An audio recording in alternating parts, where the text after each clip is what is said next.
Well, they tried to shut us up the first time, but they won't stop us this time.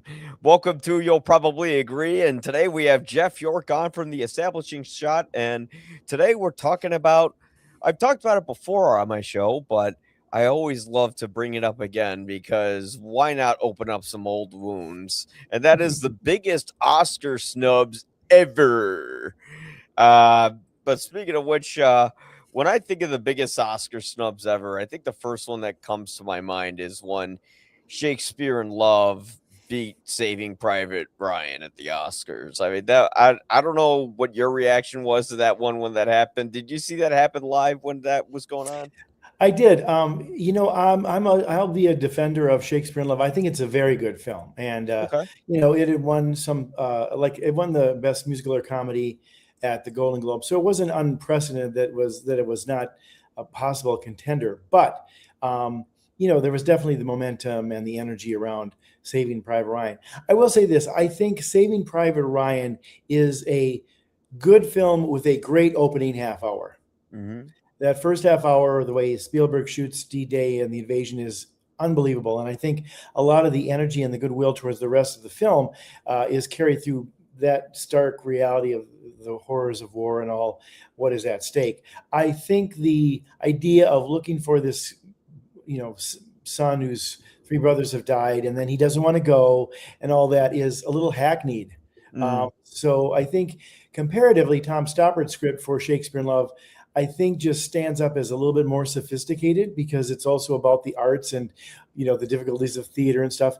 The other thing too, Mike, that as we get into the show tonight, I think we'll understand Hollywood never misses an opportunity to pat itself on the back. So they almost Mm. always will vote for a show business themed film over any kind of politics or history lesson or whatever else. But yeah, that was a big one. I mean, I think that's one of the main ones that people still can't believe that Spielberg won director and it won a number of other Oscars and it was a very well acclaimed film, but it didn't win that. And you're right, Harvey Weinstein campaigned, as we talked about a little bit last week.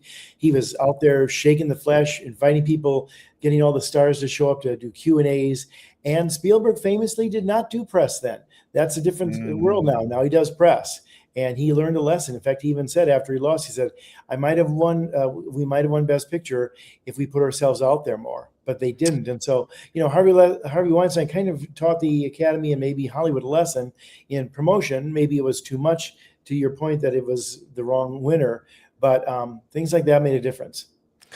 I wonder if even if he did press, if it would have made a difference because back then, like Weinstein basically like owned and controlled Hollywood, and like that's basically how that movie ended up winning. I mean, beyond the discussing reasons why it won, there is that common criticism about Saving Private Ryan, where they say, "Oh yeah, after the first 20 minutes, it gets kind of boring," and I'm like, I don't think so. I've never seen a war film where the camaraderie between soldiers feels so genuine and feels so heartbreaking. Like when Wade dies, the medic, that is one of the most heart Yes. wrenching deaths I've ever seen put on cinema. No, I And think you're there's, yeah. I think you're right. I mean, I think it's very well shot, very well acted. But you have to admit that the idea of like, we have to save this one soldier because his other brothers have all died. And so we're sending this troop in at much consternation and danger to themselves to find this one soldier to hopefully get him out. I mean, that's a cornball plot from yesteryear of Hollywood. And it's placed in a very modern, violent take on what war is. But I think that core story is corny. And I think that ultimately prevents it from being a great, great, great film. I think there's better war movies. I mean, compare that to Bridge on the River Kwai, where everybody dies at the end except the one guy. And it's all a suicide mission because they have to blow up the bridge that they've built as prisoners of war just to make sure the Japanese don't have an advantage. That's a war story, and that's a real kind of story that those kind of things went on. This ragtag group of 8 buddies going in to find one kid who's so his mother doesn't have to go to another funeral.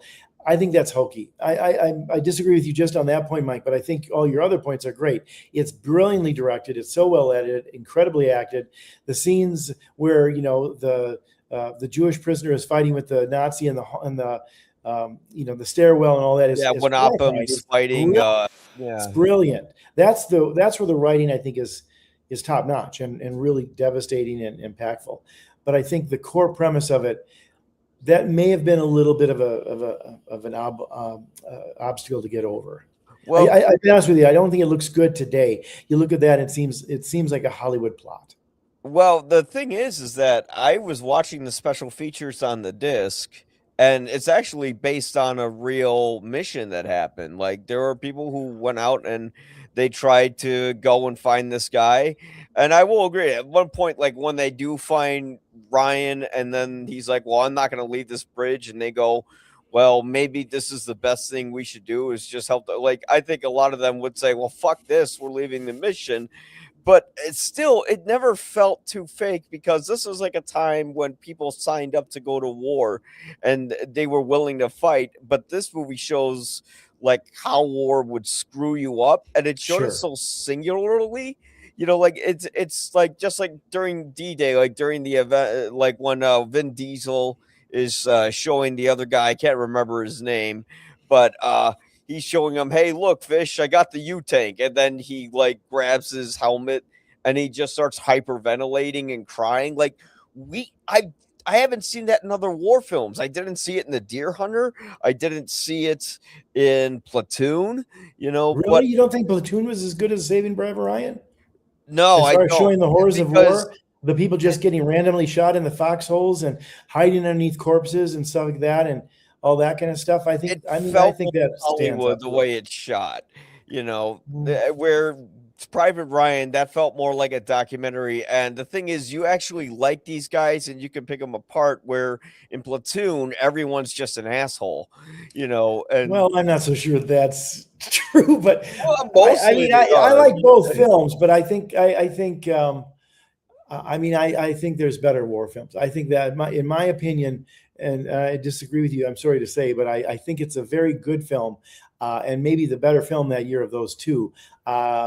I think it's misses greatness by a couple of measures. Yeah, and that's okay. If we all agreed on the same movies, then movies would be boring. I mean, I If think Platoon has Yeah. issues too, but anyway. Yeah, well, I mean, like, yeah, there's just so many like times where I'm just like, okay, I get it. These soldiers are corrupt, blah blah blah blah. But I Yeah. mean, yeah, I mean, the one good person or the two good people in that movie was Charlie Sheen's character and then Willem Dafoe's character. But like But there were outside, some of the innocent guys caught in the middle. John yeah, McGinley, Johnny Depp. These guys are just yeah, trying to survive. Anthony Quinn's son. I mean, they're basically grunts who are trying to survive. They've got a certain amount of yeah. cynicism about it, but they're not villains like Tom Berenger's Sergeant. Yeah, I think that's kind of why I like Private Ryan is like Platoon is kind of cynical, and I understand why because Oliver Stone actually went to Nam, and this is a very personal story for him. Where Private Ryan, like uh, Spielberg finds the heart and soul in people, where he's always accused of being overly sentimental, but I think he's the person who does sentimental perfectly, and here he does it so right in this movie. And like that movie, like there's so many times like I just see it bring people to tears. Like people who actually served in the war had to walk out of the theater during the D-Day sequence because it reminded them so much of like the time they spent there. Like I don't think other war movies did that, where actual veterans would see that and they'd be like, I gotta leave, this is too much. Well, I mean, again, I think there's so many parts of that movie which are terrific. Um, I'll just make one other complaint. We can move on to others because there's Yeah. other parts Right, too. yes, yes. One of the things I don't like about it, and I think it's very hokey and very Hollywoodish, and I think Spielberg shouldn't have done it, is I don't like the book ending of the old man going up to the grave and then did I earn it? And then you're trying to figure out who is it? And they Mhm. dissolve from his eyes to Tom Hanks' eyes as they're driving, motoring up to the beaches in D-Day. And you think it's him, and it's not. It's of course Matt Damon because he's Private Ryan, and that makes sense. But I Yeah, think that's hokey too. I don't yeah. think you needed that. I think you should have just started with D-Day and Mm. have it going on there.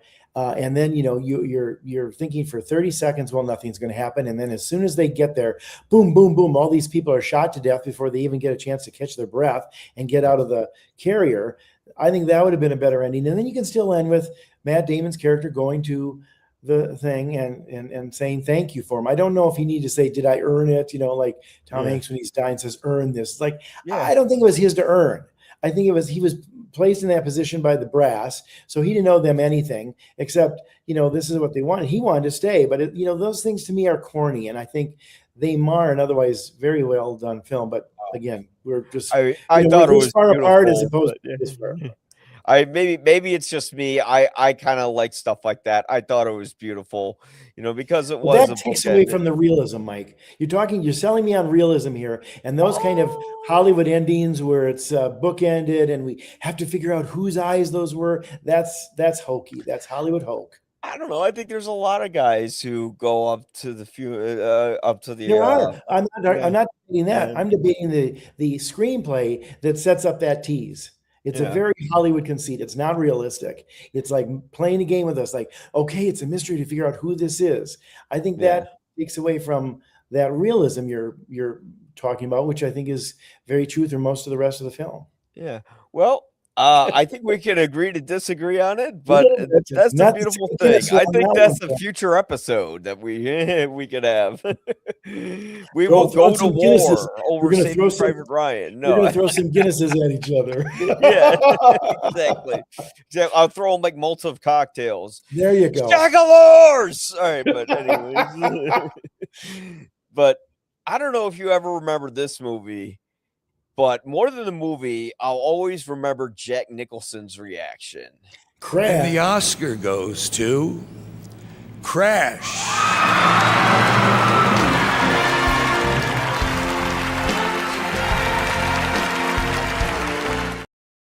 Yeah. I'm sorry, I didn't mean to Whoa. preempt your good clip there. Yeah, Jack Nicholson was like, "What the hell, man?" It Yeah. was very nice. Do you remember Crash? And not the Cronenberg film, because I remember that Right? movie Yeah, a that was a little good movie. more. I Yeah. like Crash. In fact, people forget, and this is one of those things about history and sort of what time does to memory and or sort of the collective opinion of things. Crash was a very well reviewed movie in its time. Was it as great and as impactful and maybe revolutionary on certain levels as Brokeback Mountain? No. And in Brokeback Mountain and Ang Lee were winning everything on the march up to that. So that was a big surprise. But some people say, "Oh, it's the worst Best Picture winner ever." Folks, you haven't looked at all the Best Picture winners then if you say that, because there are far worse ones. The Greatest Show on Earth, there's a couple of duds from the 30s. I would even argue that recently some things like the Green Books and some of those kind of things weren't up to snuff of some of the better films that were edgier and more interesting and dramatic in the day. I mean, I think for me, if I'm going to say like what is the most egregious sort of toppler of a better film is I like The King's Speech, but I think it's kind of crazy that ended up winning against The Social Social Network, which to me Network, was so yeah. much of the time. It was of how Yeah. we're changing in our society, what makes friends and relationships, business. The King's Speech, as somebody famously said, I forget who it was, but said the King's Speech could have been made 50 years ago, where the Yeah. Social Network had to have been made that day. And that's not just the history of, obviously King George and stuff, but it just had this sort of old fashioned feeling to it. And it was very well done, beautifully acted, cleverly scripted. I mean, Colin Firth is fantastic in it. It's a very tricky performance and he's great. But I mean, Brokeback Mountain, was expected to win. I think that's why some of these hit harder than others when you have a surprise at the best picture level, which nobody was really expecting. Yeah. I mean, here's my thoughts on Crash, and it's probably the same thoughts everyone else had is like I saw Crash and I'm like, this movie just feels like a collection of like very cliched moments and overly convenient plot devices Hmm. like shoved together. And then the movie is trying to drive home its theme of racism, but the way it drove it home was so like, we're gonna make a speech about this. And it felt more like soapboxing than it did like the Hmm. rare moments that I remember from the movie. There was one scene where one cop's talking to Don Cheadle and they use the most egregious word you could possibly imagine, but then they break down why he used that word. And then there was like the little girl in the car crash and like something saved her, but the thing is, all the nominees from that year I remember really well. Not just Brokeback Mountain, but Capote, Good Night and Good Luck, Munich. Like these Yeah. are really good movies. Walk the Line was up too. That was Yeah, the yeah. Johnny Cash bio, which is very well done. I still remember Walk Hard better, but You couldn't have had Walk Hard without Walk the Line. exactly, exactly. Yeah, and I think Walking Phoenix was nominated for Best He Actor. was. He was. Yeah, for playing Johnny Cash. He won Man, the Golden Globe along with Reese Witherspoon in the movie, but they did not. Well, no, Reese Witherspoon. I think Reese she did Witherspoon win. prevailed. Yeah, she won, Yeah. but at the Oscars, but the others didn't. Yeah, yeah, and then she got a DUI and told someone, "Do you know who I am?" But that's stupid. I don't even know why I'm bringing that up. Well, but you raise a good point about Crash. Is I think it's script, which was a very specific meditation on not only racism but sort of community and coincidence, and the fact that Tandy Newton, after getting fingered by the racist corrupt cop played by Matt Dillon at the traffic stop, is of course in a traffic accident later, and he's the cop who arrives on the scene and then saves her, and so he's kind of redeemed. I mean, does it play? Yes. Is it very well acted and dramatic as hell? Hell yeah. But again, it's you can see the screenwriting there, and I think in other places you don't want the screenwriting to be that obvious, because I think coincidence and convenience, ex machina, do what they call it, things that come in to help straighten out the plot or move the plot, they get a little bit heavy handed. And I think Paul Haggis, while being a good screenwriter by and large, and I think he did a good job with a very wide array of cast members and scenes in that movie, it just didn't have the sophistication. I think the relative timeliness of something like Brokeback Mountain, which I think really, dare I say, broke a lot of ground and was very subtle, very sophisticated. I think it was a love story that everybody could relate to, and yet it was about two gay men in the most unusual of places. Sort of this sort of standard bearer where macho men are in the world of cowboys. But yeah, it's funny. I even look at the pictures you've got up here on the screen. I mean, Citizen Kane lost Al Green with My Valley. Al Green is not regarded as a great film by any means today. It's considered probably a good film, and at the time it was well liked. But everybody was afraid of, stepping on the toes of the character that William Randolph Hearst, that Citizen Kane was a very thinly disguised version of, because he ran all the papers and had columnists and everything else, and they didn't want to step on his toes. Though unbelievably, in some respects, Citizen Kane did win for screenplay, so it wasn't completely ignored. My biggest one of the ones that you've got up here is also Goodfellas. To me, was Martin Scorsese's masterpiece. Yeah, and I don't think Dances with Wolves is anywhere near in the pantheon of great films and or Best Picture films. I think it was a good star vehicle. I think it was interesting. I liked it at the time.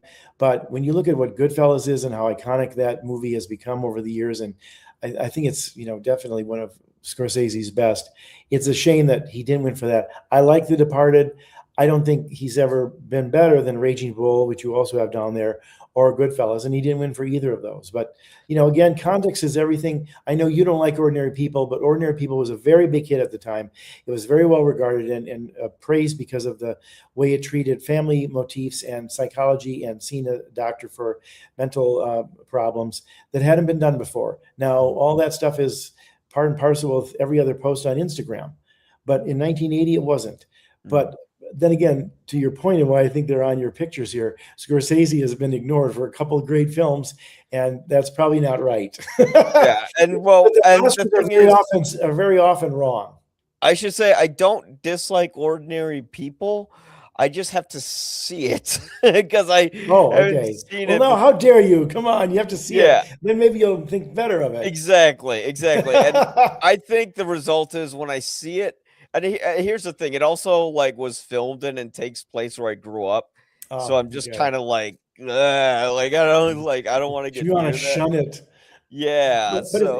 But it's funny how we're doing this show, because there are so many things. If you look back at Oscar history, So many times they've gotten it wrong. So many performers haven't gotten their due. So many directors.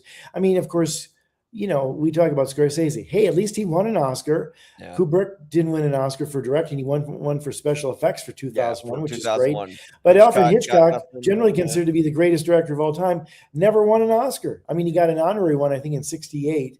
But so at least they did that. But an honorary one. Oh yeah, and I think when Hitchcock got his honorary one, like he just said thank you and then left, and that was it was very short and sweet. Yeah. And I think part of that was probably a certain amount of frustration and or bitterness. Paul Newman was nominated for a number of times, and then they gave him an honorary Oscar. And then the next year they gave him the Oscar for Color of Money. Well, they already gave him his honorary Oscar for the 6 or 7 movies that they probably should have given him an award for, but then they give it to him for Color of Money, and he's good in that. Was he better than some of the other people that year? The Oscars often do makeup awards or career awards, or their timing is off just in I always laugh at how Renee Zellweger did not get nominated for Jerry Maguire. She should have won for Best Supporting Actress that year. That was the best female performance, and it's, become a classic since then in the whole movie, and You Had Me at Hello and those kind of things.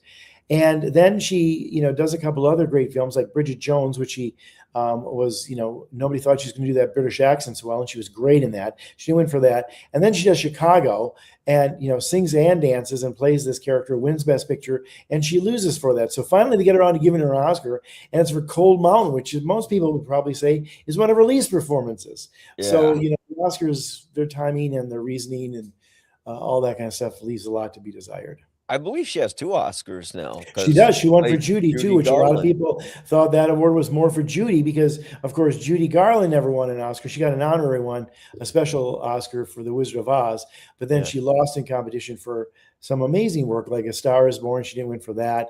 She didn't win for her supporting turn in Judgment at Nuremberg. It was sort of a way to honor her. I also think that's Rami Malek's Oscar, that people feel bad that Freddie, am I blanking on his last name now, right? From Mercury? Freddie Mercury, excuse me, from Queen, died of AIDS. He was one of the first people who's famous who did. And, his career was sort of cut short and everything. And, this is an honor to him. And he was a funny character, and Rami Malek was able to play it well. But, is that an Academy Award winning performance versus some others that have been snubbed? I don't know. Maybe not. But I think there's better awards that they could have given it to.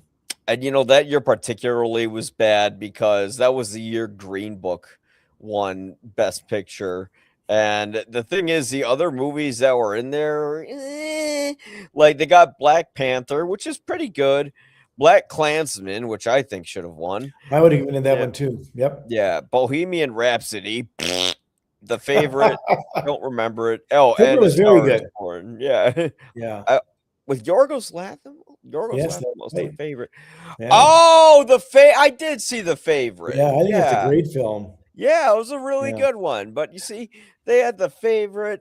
They had so many, and they had Black Klansman. Those two, out of the and Roma. Right, that's right. Those Roma are all good ones, and yet the most basic, easy to write, sentimental movie one. I know Ian Simmons doesn't agree with us on that. He's a big defender of Green Book. I'd love to do an episode on that, but that would require. Well, the other thing that I think helps to understand as we look at Oscar voting is not too long ago, maybe a decade now, maybe it's a little bit more than that.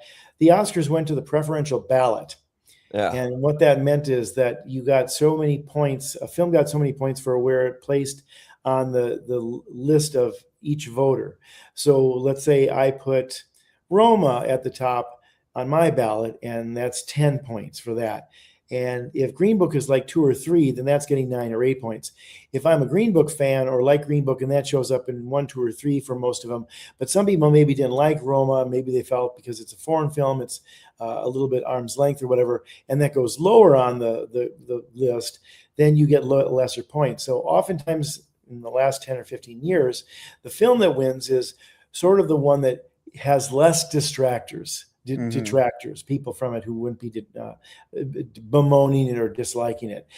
Then that means it's a little bit more of the maybe conventional or safe choice. Not saying that it's necessarily to be maligned because of that, but it's definitely the more popular film there versus ones that may be polarizing.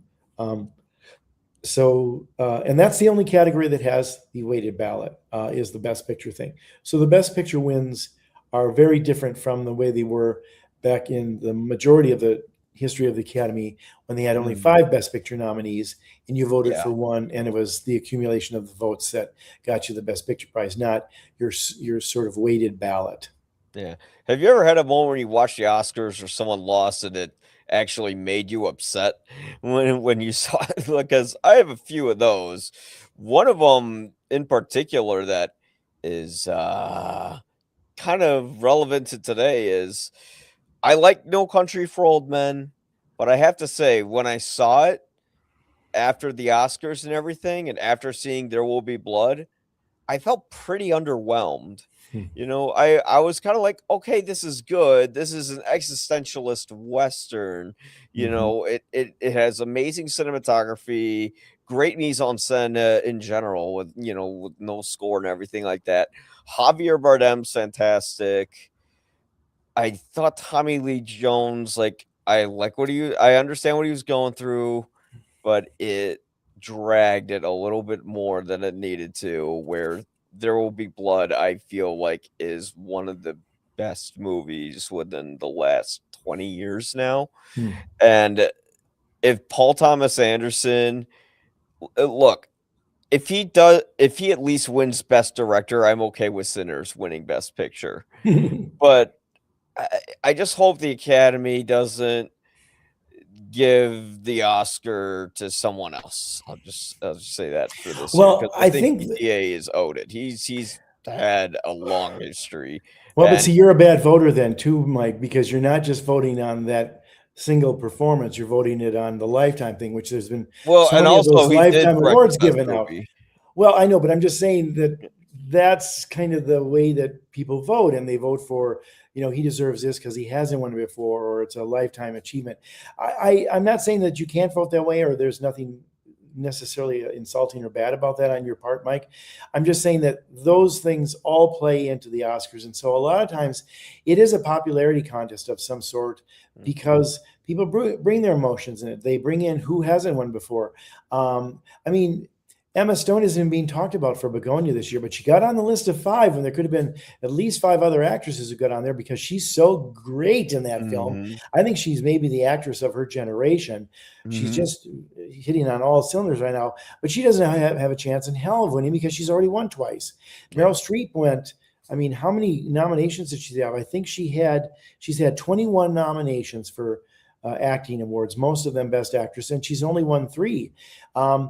And in any other year, if she had logged, Cry in the Dark or Out of Africa, when it won Best Film that year, and should have swept her in the winner's circle as well, she didn't win because she'd already won twice before. So those kind of things, unfortunately, play in these, and maybe some people are too controversial or whatever else. But I agree with you.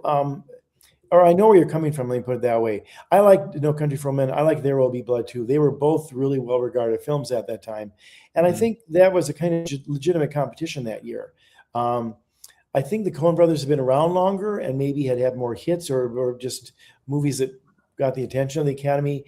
And this was, such a newfangled Western that it predominated a little bit more. But Anderson has been well received through nominations. He just hasn't won. Now this year, I think the good news for you as a Paul Thomas Anderson fan, or me as a Paul Thomas Anderson fan as well, is he's going to win adapted screenplay. So he'll walk out of there with at least 1 Oscar. He still could walk out of there with 3, but who knows? I mean, but I want him for director. I'm greedy. Well, and he might win for that. He might win for that. I think he probably is the better bet. But at least if he's beaten by Ryan Coogler, it's not like he's being beaten by somebody who doesn't deserve accolades. I mean, that achievement is a great film as well. They're kind of neck and neck now as we go into the final stretch. It's kind of a fun thing because now we get to watch the show and it'll be exciting, as opposed to everything's a foregone conclusion because the same 7 winners have won in every contest since they began in December. But we'll see. I think the one thing I always tell people about the Oscars is root for your favorites. Vote for who you think is going to win for whatever reason, career award, win it outright because they're the best this year, 100 other reasons. but realize that you take the Oscars with a grain of salt. Yeah, and I always like watching the Oscars like it's the Super Bowl. It's like the Yeah, artist Super it is. Bowl. It is the Super Bowl 'Cause for film fans. yeah, because like I'll like actively like cheer and like yell at the screen. Like it's so like I can't I think I remember when Sean Penn beat Mickey Rourke. I Yeah, was not happy about that because I'll be honest, if you've seen the documentary The Life and Times of Harvey yeah, Milk, which yeah. is way better than Milk. I agree. Yeah. And Uh I love Mickey Rourke and the rest of it. He broke my heart, and I yeah. think that role was such a incredible comeback for him as well. And he won the Golden Globe. He won a bunch of other awards. Sean Penn had the, I think, prestige of being a great actor more than Yeah. Rourke did, and that may help him win a third one this year. Although I think he could win it and maybe should win it outright because it's a very memorable villain, and Oh he's yeah. very strong in it. He's Um, he's a you like little black cartoony girls. in scenes, but other ones he's like, I would tell that person that they do not belong to be, they should not be a citizen, let alone on this planet. Yeah. I mean, he says all those lines. He's And really a just good actor his about comedy. You forget how mannerisms. good he is about comedy, but Yeah. he kind of made his name early in his career as a comedic actor, mostly. Yeah. And I Um, just love what he does with his face. Like at one point they're just talking to him and he goes like I'm like, yeah, what the yeah. fuck? His best Like scenes he's in it are, literally I a think, lockjaw. Yeah. yeah, his best scenes are with those creeps from the committee, and he's like, I think I would tell them to go to hell, or I've never done that. No, Yeah. trying to Yeah. lie his way into getting their Illuminati membership or whatever it is. But But the other thing I always say too is, and we've talked a little bit about it on your show before, but there's always the context of what that year was. Like, I mhm. know it's kind of become popular, especially in the last 3 or 4 years, to trash the movie The Artist. But again, it's I about like that Hollywood. It's movie about so acting. much though. I did too. It's very Yeah. charming and it's well done and it's well acted. But some people are like, how did Jean Dujardin win? Well, the competition that year wasn't as heavy as some of these other years when there's really strong, vivid performances. The main competition he had that year was George Clooney for The Descendants, who's very good in that, but I think Yeah. he was better than Michael Clayton a few years before that. Mhm. But nobody knew who Jean Dujardin was, and people thought he was a silent movie star. He seemed like that Yeah. character so much, and he was funny, and he did the dancing and the pathos and stuff as well, the sympathy parts. And he was great with the dog, little Uggy. That dog was a big sensation. Yeah. But people forget that now when they look at, oh well, let's rate the best films of all time in order over on whatever clickbait movie site we've got, and then they'll trash that one. It's like, yeah, but in 2011, when that film won, I think it was 2011, this Yeah. was the lay of the land there, and that was a big hit movie, and it won everything, and it won at Cannes and for Desjardins, and it was just kind of this wonderful upbeat thing in a time, kind of depressing recession-y kind of time where that kind of movie broke through. I thought I loved it when I saw that Yeah, movie. I'm like, I yeah, could see why this one. It's so creative. it It's a is. it's a silent Music and movie.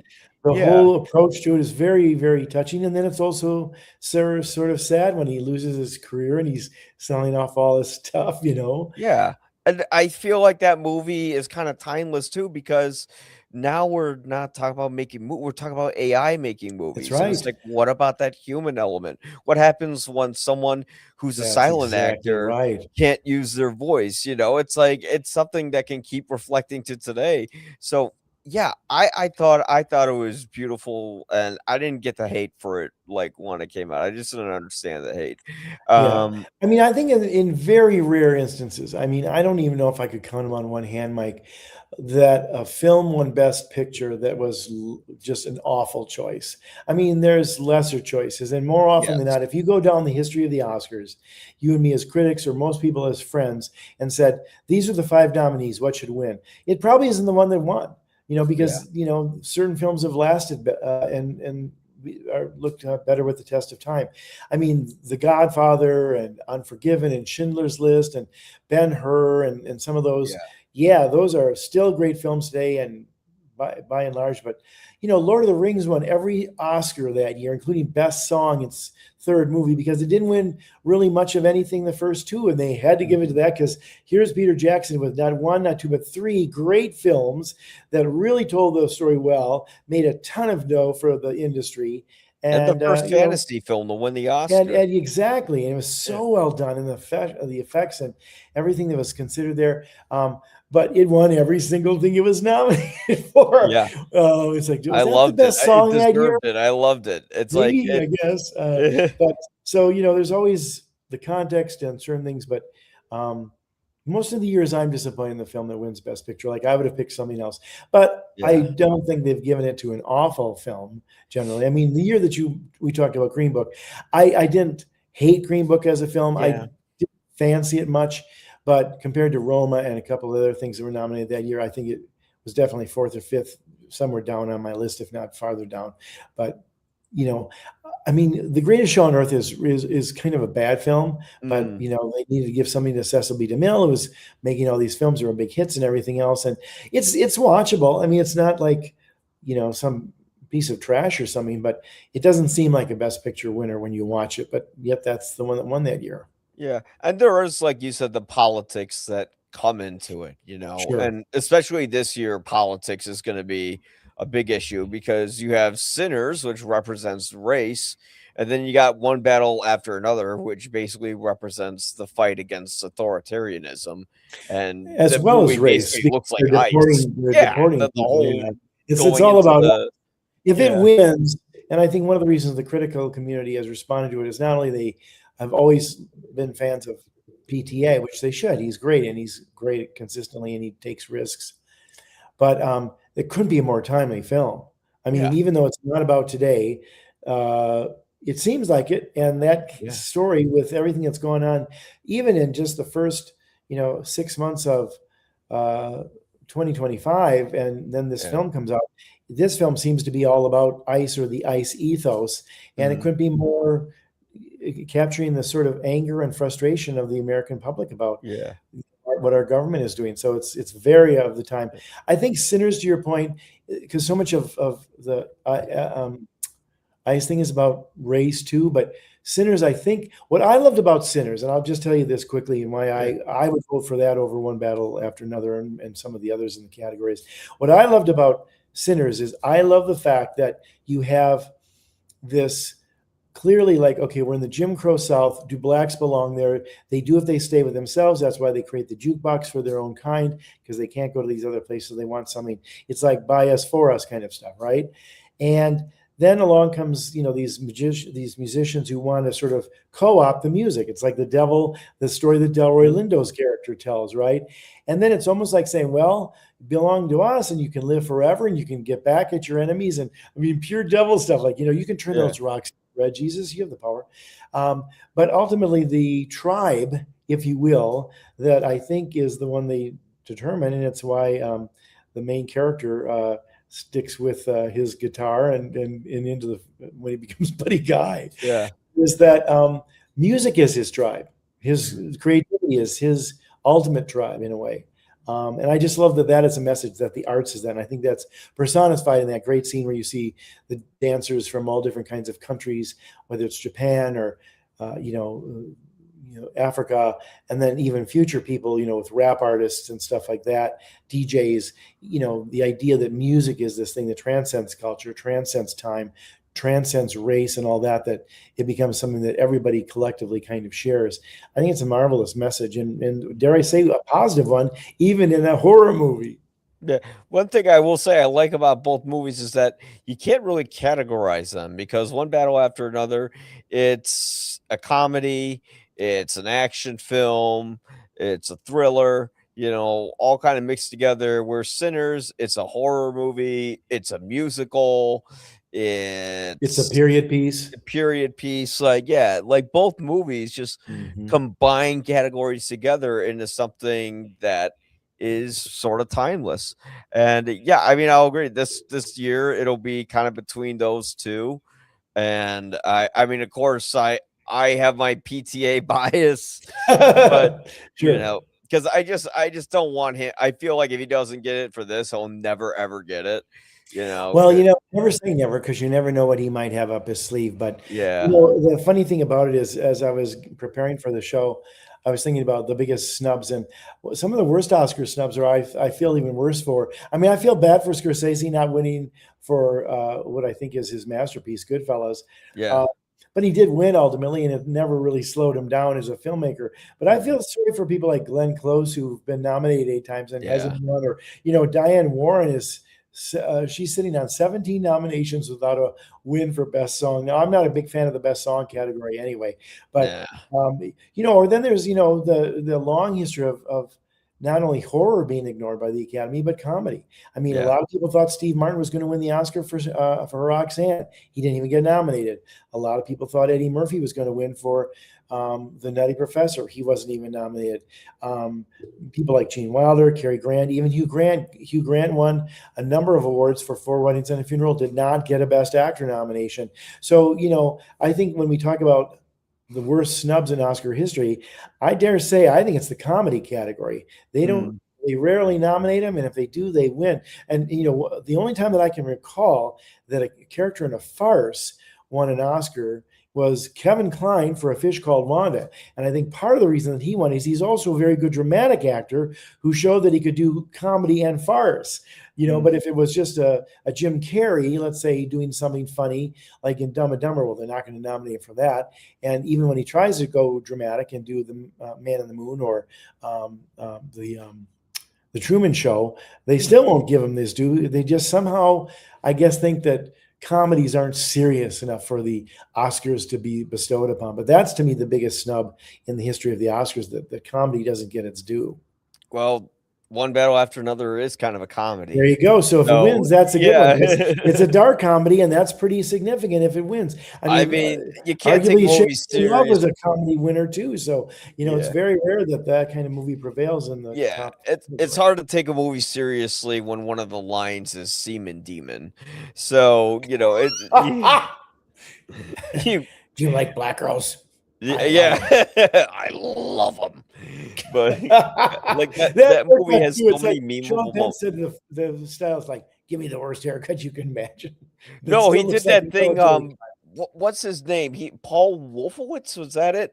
Like when they were preparing to do like 9/11 announcements or like attacking Iran announcements, like one of Bush's guys, he put like a comb in his mouth and then he like combed it over, and that's what Sean Penn was copying. Oh, that's funny. It's such the military haircut. Like, okay, if I have it long for 3 inches in this one section, it's like I have hair. The rest is just a buzz cut. It looks so silly.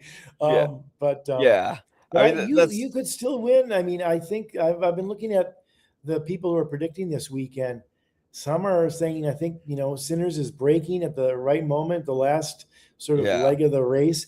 Others are saying, how do you defy the fact that One Battle After Another has won BAFTA, DGA, PGA, Golden Globe, everything. I mean, the only thing I'll say about this year, and I don't know if Sinners wins, again, I think it's a toss-up. These 2 movies are beloved and they're really nominated.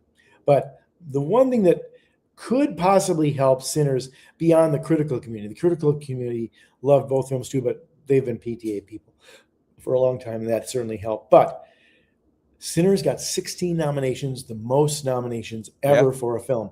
Now, you can have films like Color Purple and The Turning Point, which got 11 nominations and didn't win any. I mean, that's a sad statement. But you get 16 nominations, the most of any film ever, and you don't win Best Picture, that's a little bit of, I mean, in the Oscar world, that would be very understandable, but in a logical world, that's a significant achievement that you would think might give it the edge. And if it does win, it may very well be. Yeah, that's what I'm worried about. But No, I'm okay. I'm okay if it wins picture. That's okay. But I already stated my bias. But I still put it in my top 10 of my favorite films. That's great. Yeah. It's still in my top 10. It was a little bloated, but it was still in my top 10. But there was one that one of my friends mentioned to me when Ellen Bernstein lost the Oscar. Ellen Burstyn. to Julia Roberts. Yeah, Because she lost Ellen for Burstyn put her whole heart and soul yeah. into Requiem for a Dream.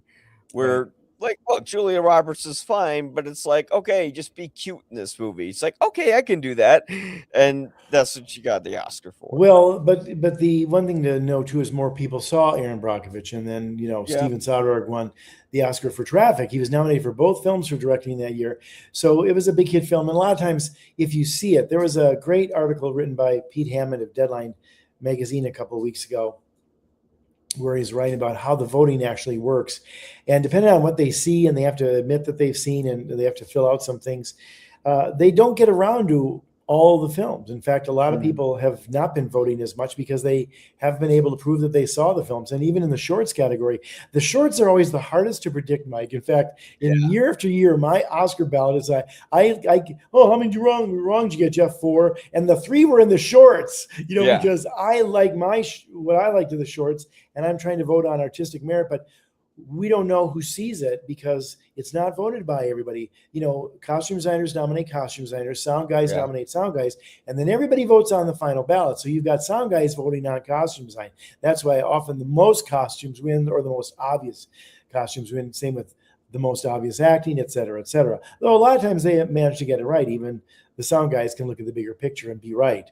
But the live action, documentary short, and animated short are voted on by people who have to go and see them and sign a paper that they have seen all of the nominees. You can't just say, well, I'm going to vote for the Pixar nominee this year because I worked on Pixar and I love those guys, and that's all I care about, that they win. Nope. You've got to go to the theater, show that you've seen them, and then cast your ballot. So, there could be 200 people doing that. There could be 40 people doing that. We don't know. I'm sure it's more than that, but that's the hardest one to gauge because critics don't do those awards. They only do the guesses after the nominations, and but the actual, and who's got the time to do it? Who's got the time and is willing to take time? It's mostly actors. So, like, I think if you're ever going to vote on a best animated short or a best live action short, keep in mind that the ones that have acting in it probably will do a little bit better. Or a famous actor, because actors are voting on it mostly. That's the biggest branch of the Academy, and those are the people who probably have the time because most of them are unemployed. They are the ones likely voting on the shorts. Well, I'm wondering where I can even find them, because I know the Music Box in Chicago shows them. And the Landmark Century has them too, still does through the weekend. Okay. They will ultimately end up, I think, on me. Apple. I think Apple gets them like 3 or 4 months after the Oscars, so you can find them there. But if you want to see them in the theater, which is really cool because they are worth seeing, you can see them. You can see them in the Landmark on the Music Box here in Chicago. And they're, they send out DVDs now of them that they just pop into the DVD player at a lot of local markets. So they get out to smaller markets. And I was in Birmingham a decade ago, and I managed to catch them down there. And I looked up and it's like Blu-ray. They just sent a DVD and it worked fine. It's like, hey, that looked pretty good on the screen I saw it on. So no problem there. Yeah. See, because that's the one nobody knows. Because I always wonder, like, did they just not know? And they're like, this one when they vote on it. But no, I mean, that's how everyone's Oscar pool is. Like, you check everyone's Oscar pool. Well, a lot of them don't have it in there because they say we can't see him or we don't know how that works. And I understand that. But if you got the authentic ballot and you can win at least one of those, I got 2 last year. I think I got documentary short wrong, but I couldn't believe it because those are always like. And I'm not boasting. Like I will get sometimes 5, 6 wrong, depending on the year. And who knows, tomorrow I could get, or this Sunday I could get a lot wrong because I'm not sure. There's a bunch of toss-up contests, but those are the trickiest ones. Most of the time, it's like, how many did you wrong get? Well, 4, and I got those 3 shorts wrong. Yeah, it's always those shorts that get you. But for sure. So, Mike, let me ask you: what do you think is the most? If you had to pick one most egregious Oscar snub for your money, what would it be? Would it be an actor, a director you missed? What's that? Shakespeare in Love? Okay. Yeah. Right. I mean, losing a rape, that sucks. Yeah, but I mean the politics and the movie itself. I saw Shakespeare in Love in the theater instead of Saving Private Ryan in the theater, and it's the biggest regret I ever had in my entire life. Really? But, well, that's interesting. Wow. Yeah. Well, I'm going to give you one that's a little bit not as egregious, but it's Yeah. still kind of egregious. Okay, in the history of film, Mike, there have Yeah. only been two that Yeah. won the National Board of Review, the National Society of Film Critics, the Los Angeles Film Critics Association, and the New York Film Critics Association. Now, Mm, despite the fact that we're in a good critics group and there's many of them out there now, those are still the big four. And those are the ones that people watch to see how they're gauging in regards to what they're awarding at the end of the film season. In that history of cinema, I think there are still only two films that swept those. One of them did not win the Oscar for Best Picture. The one that did, Schindler's List. Everybody, that was winning everything that year as a foregone conclusion. That's a great film. The other one was L.A. Confidential, and it got tripped up. yeah. It got tripped up at the Golden Globes, where Titanic won, and then it was the Titanic Death March all the way. It opened on Christmas Day, I think, or Christmas weekend. And suddenly, LA Confidential winning all these awards and all this acclaim. And it was a tricky book, like we were once talking about, books that could have gotten sequel. James Elroy wrote three of them about his LA triptych. And it was well done, really one of the greatest adaptations. And he was very different because they had to condense a lot of it. And yet it couldn't close the deal at the Oscars. I always feel bad about that movie because it was so heralded, and yet, boom, it couldn't beat the tidal wave that was Titanic, or the iceberg that was Titanic. Yeah, I know. I like how you said the Titanic Death March, or maybe the Death Sink. I'm not sure. But before we leave, we got a couple comments here. Oh, okay. This one comes from, hang on, I got a full screen so I can that's actually nice. read it. Too far calls. Just read it, folks. He says, "Yo, bro, love your stream. Let's sometimes play together and share tips together." Oh wait, this is a bot. Anyways, I thought maybe it was a secret admirer of yours, friend. bots. It's probably like one of those sex bots or something. Anyways, why is there only two watching? Hey, I see a lot more numbers than two right now. I'm sure they're plenty. But if for the two people who did see this, liked what I'm just kidding. If you guys liked what you saw or listened to when this actually is uploaded to podcast, which will be very soon, I have all the gears ready to do it.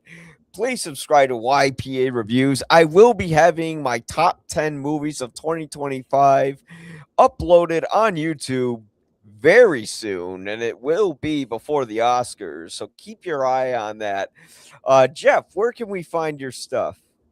Well, you can read my movie reviews at theestablishingshot.org.